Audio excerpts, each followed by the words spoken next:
大家好，我是七七。快过年了，要准备年菜了。我们家也是一致同意，年夜饭的餐桌上必须有它，因为大小朋友都超爱的香酥鲜脆。还会分享一个炸啥都超级酥香的万能酥皮糊的完美比例。也欢迎宝宝们分享一下你们家的年菜菜单哈。那我们就开始吧。虾子去头去壳，保留一下虾尾。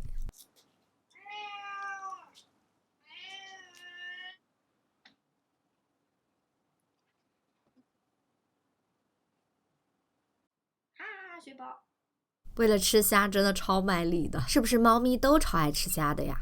把虾转过来之后，用刀来把它切一下，不要切断。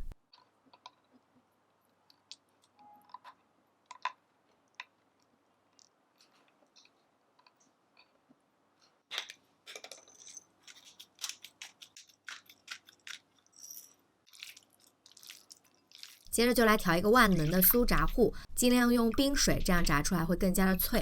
然后再加一点蛋清，也是增加它的酥脆度。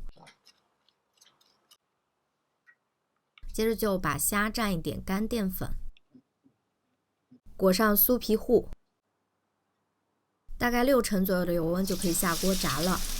怎么判断这个油温呢？就是你放一点面衣下去，它不沉底儿，沉到中间，然后2秒左右浮起就差不多了。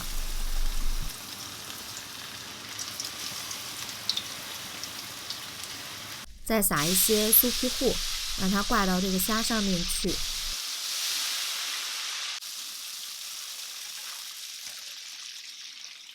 炸至这种嫩黄色呢，就可以先出锅了。之后就升高油温，然后来复炸。复炸的话呢，很快，大概10秒钟左右就可以捞起了。